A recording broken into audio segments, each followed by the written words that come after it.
When considering how to approach a design project, using the human-centered design approach is critical in the process to ensure that the goal of the design is achieved.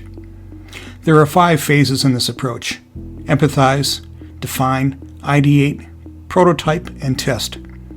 The workflow is not necessarily a linear process, and when the teams are created to tackle a design problem, the phases are often run in parallel and repeated in an iterative fashion. During the empathize phase, you'll gain an empathetic understanding of the problem you're trying to solve through research and gaining a deeper understanding of the needs of the target audience.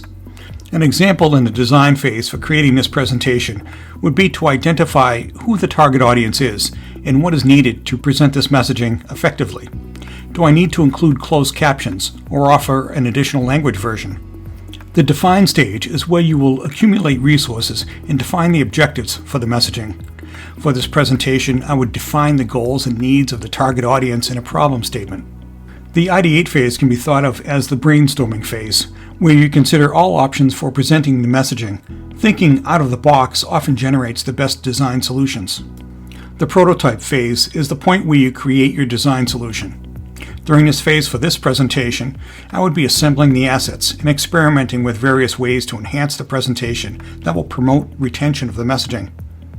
Testing is considered the final phase of the design process, and as the term suggests, testing the effectiveness of the design or presentation may lead to refinement or even redefining one or more further problems.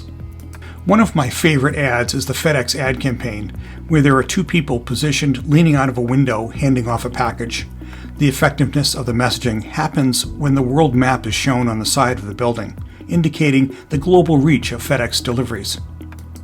From this example, we can imagine how the human-centered design thinking strategy process evolved.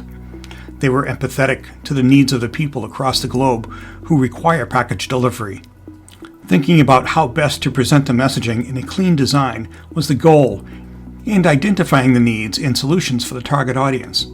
I'm sure the ideate and prototype stages went through many iterations, but as the end result reveals, the efforts put into this design resulted in an effective advertisement.